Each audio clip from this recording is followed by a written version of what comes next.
سب نو سنا دیو انج دا پڑھ درود مدینے پہنچا دیو صلی اللہ علیہ یا رسول اللہ وسلم علیہ یا حبیب اللہ ربا کرم چکرے سانسیاں تے ربا کرم چکرے سانسیاں تے نظر نیاز دا واسطہ ہی جڑے آپ اٹھائے نی عربی دے اس ہر ایک ناز دا واسطہ ہی تے خالی موڑ دا کدی بھی منو تینو صحیح شباز دا واسطہ ہی جڑی پڑھی حسین نے وچ کربل تینو اس نماز دا واسطہ ہی محفل پاک وچ بیٹھن والیاں تے اللہ پاک نے کرم کما چھڑیا محفل پاک وچ بیٹھن والیاں تے اللہ پاک نے کرم کما چھڑیا اپنا کوئی کمال نہیں رب دی سوں رب دے محبوب نے رنگ چڑھا چھڑیا جننے آئے نے آپ دی محفل اندر لاجپالا نے سارے بلائے نے انج لگدا ہے آپس مینوں ایتھے میرے سونے آقا جی تشریف لائے نے سبحان اللہ کتنی محبوب خدا نے تجھے صورت بخشی جو ہے قرآن ہی قرآن وہ سیرت بخشی کتنی محبوب خدا نے تجھے صورت بخشی جو ہے قرآن ہی قرآن وہ سیرت بخشی انبیاء حشر میں ڈھونڈیں گے سہارا تیرا میرے آقا تجھے اللہ نے وہ عزت بخشی اب سید دو جہاں افتخار دو جہاں فخر دو جہاں آقا احمد مجتبی محمد مصطفیٰ صلی اللہ علیہ وسلم کردار ہے اچھا تو وقار بھی اچھا کردار ہے اچھا تو وقار بھی اچھا بات ہے نورانی ذات بھی نورانی صحافت ہے بلند تو شرافت بھی بلند انتظار کی گھڑیاں ختم ہوئی دعوت خطاب کے لیے میں گزارش کروں گا جناب حافظ مدثر صاحب کو کہ وہ تشریف لائیں اور اپنے روحانی ایمانی وجدانی خطاب سے ہمارے قلوب و اذان کو منور فرمائیں نعرہ تکبیر نعرہ رسالت نعرہ حیدری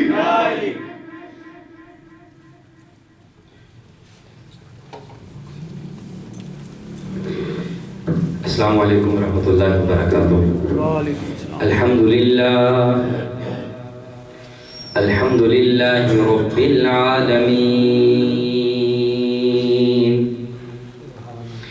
والعاقبۃ للمتقین والصلاة والسلام علی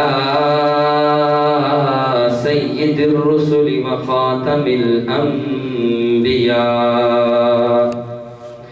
اما بعد فاعوذ باللہ من الشیطان الرجیم بسم اللہ الرحمن الرحیم هل اتى على الانسان حين من الدهر لم يكن شيئا مذكورا قال النبي صلى الله عليه وسلم إن الله وملائكته يصلون على النبي يا أيها الذين آمنوا صلوا عليه وسلموا تسليما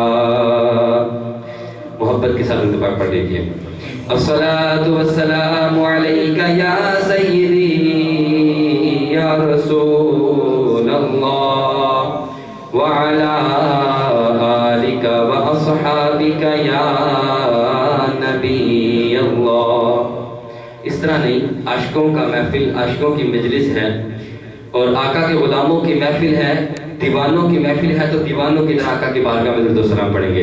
پڑھیے اللہم صلی علی سیدنا و مولانا محمد اللہم صلی علی سیدنا و مولانا محمد وعلی آلہ وصحبہ وبارک وسلم. اللہم صلی علی سیدنا و مولانا وعلی آلہ وصحبہ وبارک وسلم. ہے اس حقیقت کا نام اللہ، نہیں جو غافل ذرا بھی واللہ. ہے اس حقیقت کا نام اللہ، نہیں جو غافل ذرا بھی واللہ. جو ہر عمل میں کمال تر ہے، وہ خود ہی منزل وہ خود ہی رہبر. وہ ہر نفس کو بنانے والا، وہ رزق سب کو کھلانے والا. وہ مشکلوں میں آسانی کر دے یا ساری دنیا ہی فانی کر دے. وہ مشکلوں میں آسانی کر دے یا ساری دنیا ہی فانی کر دے. روا ہے سجدہ صرف اسی کو، روا ہے سجدہ صرف اسی کو.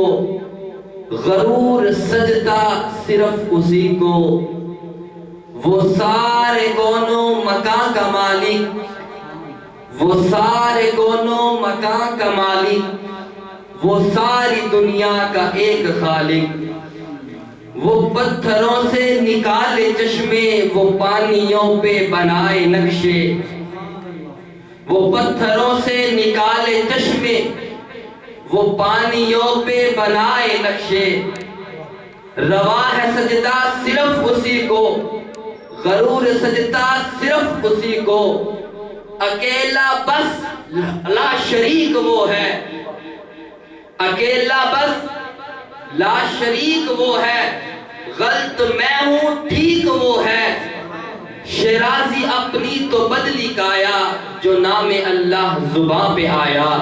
ہے اس حقیقت کا نام اللہ، نہیں جو غافل ذرا بھی واللہ. انتہائی واجب الاحترام، قابل صد احترام، معزز محترم بھائیوں، دوستوں اور بزرگوں، اور میرے برادرم عزیزم نقیب محفل محترم رنگ الحسن قادری صاحب، حضرت آقا دو جہاں صلی اللہ علیہ وسلم کی محفل کے سپاہیوں، نوجوان دوستوں، بھائیوں، بزرگوں، اللہ خلاق عالم کا بے انتہا شکر ادا کرتے ہیں کہ خالق کائنات نے ہم سب کو آج کی ہفتہ وار محفل ذکر و نات کے اندر آنے کی توفیق عطا فرمائی. احباب سی وقار، ابتدا میں یہ بات ذہن نشین رکھیں کہ منہاج القرآن کا اول روز سے یہ وتیرہ اور یہ شیوا رہا ہے، اور حضرت سید شیخ الاسلام کا کہ یورپ کے اس ماحول کے اندر، ان رنگینیوں کے اندر، جہاں شب و روز ہماری خلوت و جلوت، ہمارا اٹھنا اور بیٹھنا، ہر وقت ہماری نگاہوں کے سامنے گناہ پر گناہ ہوتا ہے، وہاں ہمارے ایمانوں کے بچانے کے لیے ان مختلف جگہوں پر، مختلف مساجد میں ان محفلوں کا اہتمام رکھا گیا.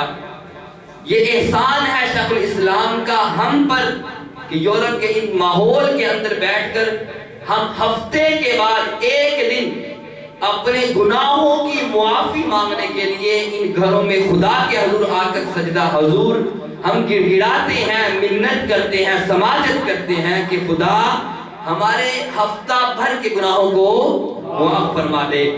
تو یہ منہاج القرآن کا ہمیشہ سے وتیرہ رہا ہے. اللہ تعالی ہمارے اس کاوش کو اور شیخ الاسلام کی اس محنت کو اپنی بارگاہ میں شرف قبولیت عطا فرمائے. احباب ذی وقار، میں اپنی بات کو آغاز کرتے ہوئے یوں کروں گا کہ حضرت ابن عباس رضی اللہ تعالی عنہ سے یہ حدیث مبارکہ مروی ہے، بخاری اور مسلم کی متفق علیہ حدیث مبارکہ ہے کہ حضرت ابن عباس فرماتے ہیں آقا جہاں صلی اللہ علیہ وسلم نے یہ فرمایا کہ دو آنکھوں کو جہنم کی آگ چھو نہیں سکتی۔ کتنی آنکھوں کو؟ دو آنکھوں کو جہنم کی آگ پکڑ نہیں سکتی، جہنم کی آگ کا اثر نہیں ہوگا دو آنکھوں پر۔ پہلی آنکھ وہ جو خدا کے خوف کے اندر برستی رہتی ہو،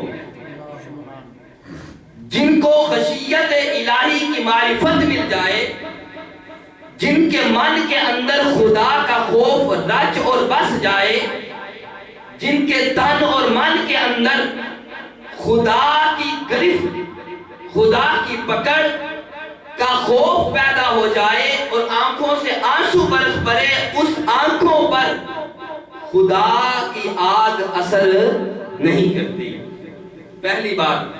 اور دوسری وہ آنکھ جس کو جہنم کی آگ چھو نہیں سکتی، وہ دوسری آنکھ جو رات بھر فی سبیل اللہ خدا کے راستے میں سونے والوں پر پہرا دیتی ہو، اس آنکھ کو بھی جہنم کی آگ چھو نہیں سکتی۔ اب دوسری بات، احباب ذی وقار، جیسے میں نے ابتدا میں کہا کہ ان یورپ کے ماحول کے اندر، رنگینیوں کے اندر منہاج القرآن نے ان محفلوں کا اہتمام کر کے ہمیں جھنجھوڑا، ہمیں بیدار کیا، ہمیں جگایا کہ ارے تمہاری اصل مقصد اور اصل منزل یہ دنیا نہ تھی، جس دنیا کے لیے ہم نے اپنے 24 گھنٹے صرف کر دیے، ہم نے 24 گھنٹے 72 گھنٹے اس دنیا کے کام کاج کے لیے وقف کر دیے، اس کام کاج کے لیے قربان کر دیے۔ اصل منزل، اصل مقصد یہ نہ تھا، بلکہ لوگوں مقصد یہ تھا کہ گنبد خضرا سے ٹوٹا تعلق دوبارہ سے جڑ جائے۔ ان محفلوں کا مقصد، ان محفلوں کا پیغام، ان محفلوں کا میسج یہ ہے، ہمارا پیغام یہ نہیں کہ آؤ آ کر امامہ شریف باندھو، ہمارا مقصد یہ نہیں کہ آؤ لوگوں کہ آ کے جبہ اور قبہ پہنو تو خدا کے حضور بارگاہ میں کھڑے ہو جاؤ۔ ہمارا میسج یہ ہے کہ آؤ اس گنبد خضرا کے ساتھ اپنی نسبتیں، اپنی وارفتگی، اپنا تعلق مضبوط کر لو۔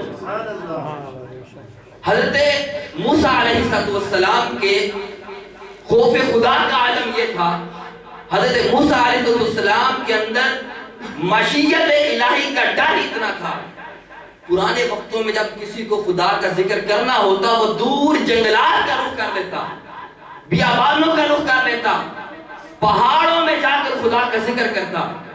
حضرت موسیٰ علیہ السلام نے خدا کا ذکر کرنے کی خاطر لمبا سفر کیا، پہاڑوں میں جا کر غار کے اندر بیٹھ کر خدا کا ذکر کرنے میں مصروف ہو گئے۔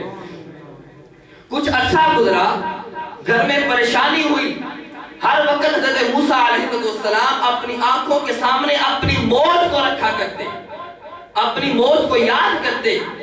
ہما وقت اللہ کے نبی ہیں، حضرت موسیٰ علیہ السلام اللہ کے پیغمبر ہیں، نبی اور رسول ہیں، وہ موت کو کثرت سے یاد کرتے، جنگلات میں چلا جایا کرتے، پہاڑوں میں چلے جاتے۔ کچھ عرصہ گزرا، خدا کی محبت کے اندر، خدا کی یاد کے اندر اتنے مشغول ہوئے، ان کی ماں کو پریشانی ہو گئی کہ میرا بیٹا نہ جانے کس حالت میں ہے، میرے بیٹے کا کوئی علم نہیں، کوئی خبر نہیں، کوئی پتہ نہیں کہ کہاں گیا۔ تلاش کرتے کرتے جنگلات کا، بیابانوں کا، ویرانوں کا، پہاڑوں کا، چٹانوں کا رخ کیا، جا کے غار میں دیکھا، ایک ریوڑ بکریاں چرانے والے سے پوچھا، ارے تو نے یہاں پر میرا بیٹا تو نہیں دیکھا؟ اس ریوڑ نے کہا مجھے تیرے بیٹے کا علم نہیں، مگر میں دیکھ یہ رہا ہوں کہ کچھ عرصے سے اس غار کے اندر سے رونے کی آواز آتی ہے، اس غار کے اندر سے تڑپنے کی، ہچکیاں لینے کی، سسکیاں لینے کی آواز آتی ہے۔ وہ ماں پریشان ہوئی، تڑپ اٹھی، غار کی طرف رخ کرتی ہے، ارے نوجوانوں منہاج القرآن کے در پر آ کے آقا کی محبت کو سننے والوں، آؤ جلیل القدر پیغمبر کی خدا کی محبت کے اندر آنسو بہانے کا تذکرہ سنو۔ ان کی ماں اس ہچکی کی آواز کی طرف لپکتی ہے، اس ہچکی اور سسک کی آواز کی طرف دوڑ پڑتی ہے، جا کر دیکھا آواز دی، اے موسیٰ ابھی آواز دینی تھی۔ موسیٰ علیہ السلام سمجھ بیٹھے کہ ملک الموت آ گیا، اب میری روح قبض ہونے والی ہے۔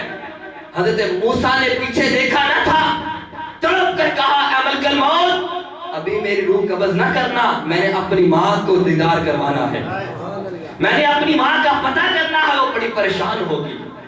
تو حضرت موسیٰ علیہ السلام نے کہنا تھا، تو ماں تڑپ کر کہتی ہے اے بیٹے جس ماں کا ذکر تو کر رہا ہے وہ ماں خود تیری تلاش کے اندر تیرے پیچھے آ کر کھڑی ہے۔ یہ خوف خدا، اب وہ نبی ہے، وہ جلیل القدر پیغمبر ہے حضرت موسیٰ علیہ السلام، اور نبی کی تعریف یہ ہوتی ہے کہ نبی گناہوں سے پاک ہوتا ہے، نبی گناہوں سے صاف ہوتا ہے، اس کو گناہ نہیں ہوتا۔ تو اس علم کے باوجود آپ جنگلات کے اندر، پہاڑوں کے اندر، بیابانوں کے اندر جا کر سفر کیا کرتے تھے۔ خود آقا جو جہاں صلی اللہ علیہ وسلم کے اندر خدا کی محبت کا عالم یہ تھا کہ ایک رات حضرت اما عائشہ صدیقہ رضی اللہ تعالی عنہا کے ہاں آپ کا وقت تھا، آپ نے رات آپ کے ہاں گزارنی تھی، اور آ کر عرض کیا اے عائشہ کیا تو اس بات سے خوش نہ ہوگی کہ میں خدا کے حضور عبادت کے لیے کھڑا ہو جاؤں؟ آپ حضرت اما عائشہ کو علم ہے کہ آج میرا دن ہے، آج میرے پاس قیام کرنے کی باری ہے، اس کے باوجود اما عائشہ نے آپ کو اجازت دے دی۔ آقا جو جہاں صلی اللہ علیہ وسلم جو نبیوں کے تاجدار ہیں، نبی گناہوں سے پاک ہے، اور یہ آمینہ کا لال اور نبیوں کا نبی ہے، امام الانبیاء ہے، اب ان کا خوف خدا کا عالم یہ ہے، آپ نے مصلح پکڑا، مصلح بچھایا، اور خدا کی محبت کے اندر، آپ نے خدا کی اطاعت کے اندر، خدا کی معرفت کے اندر آقا تو جہاں صلی اللہ علیہ وسلم نے نماز شروع کر دی۔ اتنے آنسو بہائے تاری تر ہو گئی، آنسو بہائے سجدے میں جاتے ہیں، مصلح بھیگ جاتا ہے۔ روایات میں یوں آتا ہے، کتابوں میں لکھا، مفسرین فرماتے ہیں، فرمایا مصلح بھیگ گیا۔ اما عائشہ صدیقہ رضی اللہ تعالی عنہ فرماتی ہیں ہم پریشان ہو گئے، ہمیں غم لگنے لگا، خدا نہ کرے کہیں کوئی آخری وقت نہ آ گیا ہو۔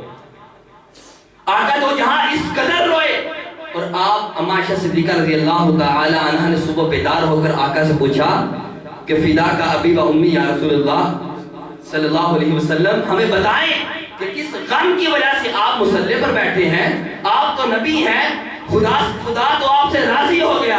تو بڑا خوبصورت جواب ملتا ہے، آقا تو جہاں فرماتے ہیں مجھے اپنی اس امت کے حال پر رونا آتا ہے، میں ڈر جاتا ہوں اپنی امت کے گناہوں کو دیکھ کر، اپنے امت کے گناہوں کو دیکھ کر تڑپ جاتا ہوں، تو میں اپنے خدا کے حضور گڑگڑا کر معافی مانگتا ہوں کہ یا اللہ میری امت کے حال پر رحم فرمانا۔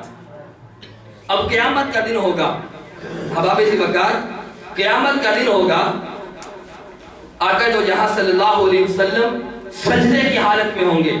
یہ تو دنیا کا حال تھا، دنیا میں اپنی امت کے لیے دعا مانگ رہے ہیں، اب یہ دنیا کے اندر رہتے ہوئے آؤ، اب قیامت کا دن ہوگا، حساب و کتاب شروع ہو چکا ہوگا، جنت جہنم فیصلے ہو چکے ہوں گے، گناہگار جہنم میں ڈھکیل دی جائیں گے، جنتی جنت میں عیش و آرام کی زندگی بسر کریں گے۔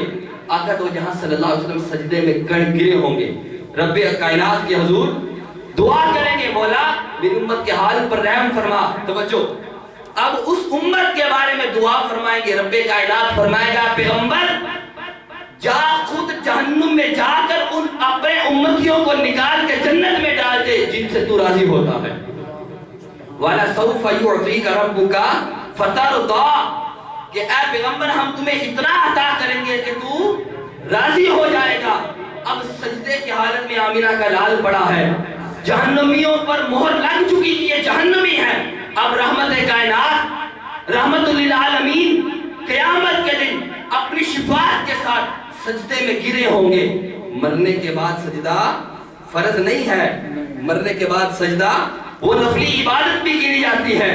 اب قیامت کے دن سجدہ میں جا کر دعا مانگیں گے، رب کائنات کیا فرمائے گا؟ پیغمبر تو جا، خود اپنے ہاتھوں سے نکال کے جنت میں لے جا۔ اب یہ بات کتابی نہیں ہے، اگلی جو بات، یہ بات کتابوں میں نہیں ملے گی، یہ شیخ الاسلام کی خطابات سے ملے گی، یہ بات کتابی بات نہیں۔ اب یہ کیوں فرمایا رب کائنات نے؟ کیا پیغمبر تو جا کے نکال اور جنت میں ڈال دے؟ رب کائنات خود بھی تو کہہ سکتا تھا کہ اے جہنمیوں، تمہارے محبوب کی صفات آ گئی، سفارش آ گئی، تم جہنم سے نکلو جنت میں داخل ہو جاؤ، یوں بھی تو کہہ سکتا تھا۔ مگر رب کائنات نے پیغمبر کو کیوں بھیجا؟ پیغمبر علیہ السلام کو حکم کیوں دیا؟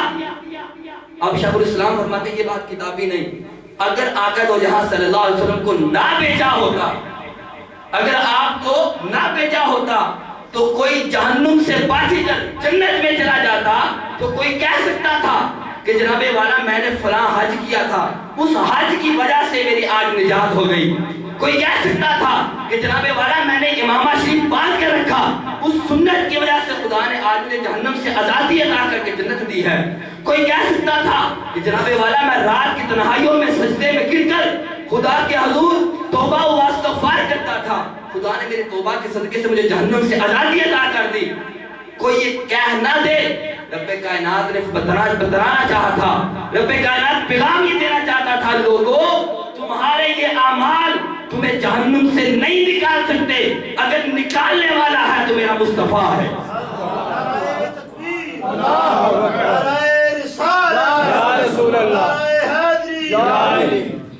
جہنم سے بچانے والا کون؟ بولے بلند آواز سے بولے، مصطفیٰ ہے۔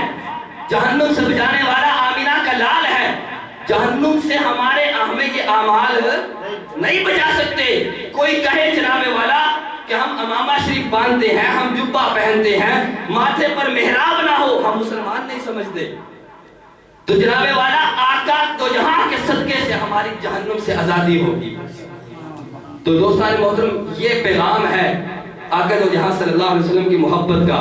اور دیکھیں توبہ قبول رب کائنات کیسے فرماتا اپنے محبوب کے صدقے۔ رب کائنات نے فرمایا اے بندے، جب تو گناہ کر لے، اگر تجھ سے گناہ سرزد ہو جائے، اگر تو گناہوں میں لت پت ہو جائے، گناہوں میں ڈوب جائے، تو میری بارگاہ میں آ، اپنے بارے میں تذکرہ فرمایا، انہو کان توابا، انہو کان توابا، بے شک وہ توبہ قبول کرنے والا ہے۔ اپنا ذکر یوں فرمایا، توجہ، اپنا ذکر یوں فرمایا کہ لوگوں جب گناہوں میں ڈوب جاؤ تو میری بارگاہ میں آ جاؤ، میں توبہ قبول کرنے والا ہوں۔ اور جب اپنے محبوب کا ذکر کرنا چاہا، جب کسی گناہگار کی باری آئی تو اپنے محبوب کا تذکرہ یوں فرمایا، فرمایا وَلَوْ أَنَّهُمْ رَضُوا وَلَوْ أَنَّهُمْ إِذْ ظَلَمُوا أَنفُسَهُمْ جَاءُوكَ فَاسْتَغْفَرُوا اللَّهَ وَاسْتَغْفَرَ لَهُمُ الذُّنُوبَ تَوَّابًا رَحِيمًا لَوَجَدُوا اللَّهَ تَوَّابًا رَحِيمًا۔ فرمایا اے لوگو، جب تم اپنی جان پر ظلم کر بیٹھو، اپنی جان گناہوں میں ڈبو بیٹھو، جب تمہاری جان گناہوں میں گم ہو جائے تو یاد رکھو میری بارگاہ میں آؤ تو میرے مصطفیٰ کا واسطہ دے کر اپنے گناہوں کی معافی مانگو، میں توبہ کو قبول بھی کروں گا، تم پر رحم بھی فرماؤں گا۔ اپنی باری آئی تو فرمایا میں توبہ قبول کرتا ہوں، انہو کانا توابا، میں توبہ قبول کرتا ہوں۔ محبوب کا تذکرہ فرمایا، فرمایا میرے محبوب کے پاس جاؤ، جا کر توبہ مانگنا، میرے مصطفیٰ سے اپنے گناہوں کی استغفار اور توبہ معافی مانگنا، میرے کملی والے کی بارگاہ میں جا کر میں گناہوں کو معاف بھی کروں گا، رحم بھی کروں گا۔ تو مصطفیٰ کے صدقے سے رحمت بھی مل گئی، گناہوں کی معافی بھی مل گئی۔ تو احباب ذی وقار، حضرت ابو دردہ رضی اللہ تعالیٰ عنہ سے روایت ہے، آقا تو جہاں صلی اللہ علیہ وسلم نے فرمایا کہ کیا میں تمہیں تمہارے اعمال میں سے ایسا عمل نہ بتاؤں؟ توجہ، تمہارے اعمال میں سے تمہیں ایسا عمل نہ بتاؤں جو تمہارے مالک یعنی خدا کے ہاں سب سے بہتر ہے؟ تو صحابہ کرام نے فرمایا یا رسول اللہ کیوں نہیں؟ آقا نے فرمایا وہ تمہارا عمل سونے اور چاندی کے اور محلات سے بڑھ کر اگر تم خدا کے حضور وقف کرتے ہو، اس سے بھی بہتر آپ کو محبوب عمل ہے، اس سے محبوب چیز رب کے ہاں ہے۔ تو آقا دو جہاں صلی اللہ علیہ وسلم نے فرمایا اگر تم میدان جہاد میں ہو، میدان جہاد میں جہاد کرتے ہوئے دشمن کا سر قلم کر دو، رب کو اس سے بھی وہ عمل محبوب ہے۔ صحابہ کرام نے آقا سے پوچھا یا رسول اللہ وہ عمل کیا ہے؟ آقا نے فرمایا کہ خدا کی محبت کے اندر مل بیٹھ کر ذکر کرنا خدا کو یہ سب سے محبوب ہے۔ تو آج منہاج القرآن مل بیٹھ کر ہر ہفتے کو ذکر خدا کرتا ہے یا نہیں؟ تو یہ سنت مصطفیٰ پر عمل کرتے ہوئے ذکر خدا کی محفل کو سجایا جاتا ہے اور یہ پیغام دیا جاتا ہے کہ لوگوں یہ 60 70 80 سال کی زندگی کہ جس میں ہم اپنے ماں باپ بہن بھائیوں کے لیے مارے پھرتے ہیں، اس زندگی نے کیا دیا؟ المال والبنون زینت الحیات الدنیا۔ قرآن کیا فیصلہ ہے؟ المال یہ تمہارا مال، والبنون یہ تمہاری اولاد، زینت الحیات الدنیا یہ فقط دنیا کی زیب و زینت ہے۔ قرآن کہتا ہے، گویا کہ رب یوں فرماتا ہے مصطفیٰ سے کملی والے تو کہہ دے کہ تمہارا مال یہ اولاد یہ فقط کیا ہے؟ بولے دنیا کی زیب و زینت ہے۔ تو کتنا نادان انسان ہوگا جو اس دنیا کے لیے ہم 24 گھنٹے کام کریں اور خدا کے محبت کے لیے اور مصطفیٰ کی محبت کے لیے ہمارے پاس عبادت کرنے کا ٹائم نہ ہو۔ قبر کے اندھیری رات میں یہ ہمارے مال کام نہیں آنے۔ قبر کی تنہائی کو یاد کرو، قبر کی وحشت کو یاد کرو، قبر کی تاریکی کو یاد کرو، جہاں پر ہمارا سوائے اندھیرے کو کوئی ساتھ دینے والا نہ ہو۔ آؤ حضور شیخ الاسلام فرماتے ہیں کہ آؤ قبر کی تاریکی میں اجالا پیدا کرنے کے لیے اپنے تعلق اللہ والوں کے ساتھ مضبوط کر لو۔ یہ اللہ والے قبر کے اندر اجالا پیدا کرنے کا سبب ہوں گے۔ آؤ خدا کے حضور اپنے ماتھوں کو جھکانا سکھائیں، رات کی تنہائی کے اندر گر گرا کر اس 60 70 80 سال کی زندگی میں ہم گر گرا کر توبہ و معافی مانگے۔ یوم یفر المرء من اخیہ کہ جس دن نہ بھائی کے کام آئے گا، وَأُمِّهِ وَأَبِيهِ نہ ماں باپ ہمارے کام آئیں گے نہ ہم ماں باپ کے کام آئیں گے، وَصَاحِبَتِهِ وَبَنِيهِ ہمارے دوست تعلقات بہن بھائی ہمارے کوئی کام نہ آئیں گے۔ اس دن سوائے پچھتاوے کو کچھ نہ ہوگا۔ آج یہ امتحان کا زندگی میں منہاج القرآن چیخ کر یہ پیغام دیتی ہے کہ آؤ اے نادان انسان، اس 60 70 80 سال کی زندگی کے لیے ہم آخرت کی زندگی کو ہم تباہ و برباد کر رہے ہیں۔ قیامت کے دن جب ہم جائیں گے اس میدان کے اندر، وہاں جا کر ہم اس زندگی میں ہمیں پوچھا جائے گا کہ اے بندے تو اس زندگی میں رہ کے آیا، اب بتا اس زندگی کے مقابلے میں یہ زندگی جس میں تم رہ کے آئے ہو وہ کتنی تھی؟ تو اس وقت ہم اس زندگی کے بارے میں کہیں گے مولا وہ تو فقط ایک چاشت کا وقت تھا۔ بخاری شریف کی متفق علیہ حدیث مبارکہ ہے، ایک روایت میں یوں آیا اور دوسری میں فرمایا وہ عصر کا وقت تھا۔ جتنا عصر کا وقت ہوتا ہے مولا وہ تو اتنی سی زندگی تھی وہ گزر گئی، تو اس وقت سوائے پچھتاوے کے کام کوئی نہ آئے گا۔ تو اللہ تعالی ہم سب کو اس عارضی زندگی کے اندر ہم سب کو خدا اور مصطفیٰ کی محبت کے اندر اپنی زندگیوں کو اپنی جوانیوں کو قربان کرنے کی توفیق عطا فرمائے۔ یہ میسج رات کی تنہائی میں کچھ دیر اکیلے بیٹھ کر یہ یاد کرے کہ منہاج القرآن کے مدرسے اور ہم منہاج القرآن کے مرکز پر گئے، منہاج القرآن کے مسجد میں گئے تو ہمیں کیا پیغام ملا۔ کوشش کریں کہ جس طرح آج آئے اسی طرح علامہ حافظ محمد نواز ہزاروی صاحب بھی یہ پیغام دیتے ہیں کہ جو دوست آتے ہیں کوشش کریں اپنے ساتھ ایک دوست اور لے کر آئیں۔ خود آئیں گے، خدا ہماری عبادت کو قبول کرے یا نہ کرے وہ الگ بات، مگر جس کو ساتھ لے کر آئیں گے اس کی قبول عبادت کا ثواب آپ کو مل جائے گا۔ روایات میں آتا ہے جس کو ساتھ لے کر دعوت دیں گے، آپ کی ہم عبادت کریں دعویٰ نہیں کریں گے کہ ہماری عبادت بولے قبول ہے یا نہیں، مگر جس کو ساتھ لے کر آئیں گے اس کی قبول